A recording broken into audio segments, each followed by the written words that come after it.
really wasn't a plan when this shop went together. Outside of having a place that I could come and work whenever I felt like working, a place where all the tools could be. That was the only plan. I looked long and hard for anybody who built something like similar to this. There were welding trucks that are welding dedicated trucks. There were shop trucks that were shop dedicated trucks. That's all they did. That's what those specific types of trucks are made to do. They're meant to contract, right? This is not that kind of truck. It's not meant to contract. It's meant to build things and sell them online. That's the long-term goal.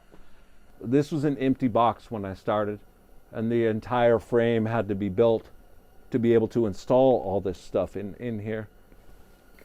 I built this amazing resource, which is the truck. I can literally build and repair anything I can research. I can build it and repair it.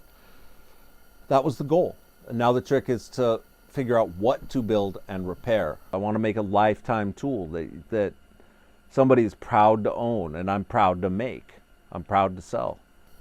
And that's kind of another thing that I like to do. I try to avoid new stuff if I can, which is not the case with this. This is a brand new machine. That machine right there is from the 50s. This Wilton vise was one of the very first off the assembly line, built in 1942. This was one of the only American lathes. This was built in the 70s in its era that was capable of producing metric threads. Not that that really matters for me at all. I've never done any single point threading on the machine. I have a remarkable collection of taps and dies back there. That's how I've chosen to do it.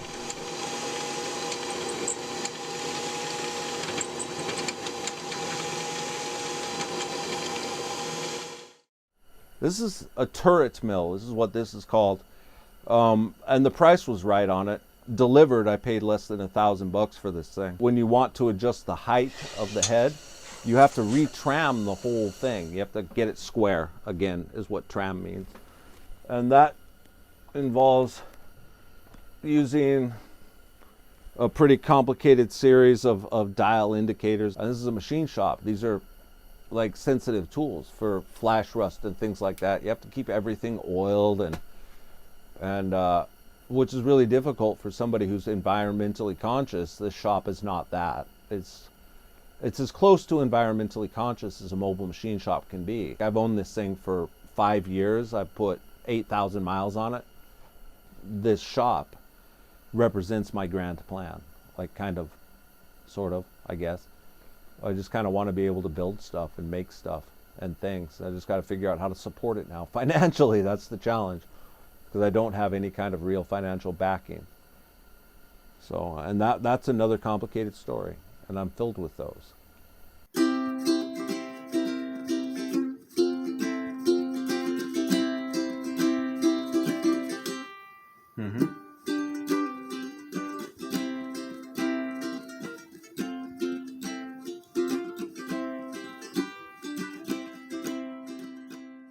I'm just a mechanic.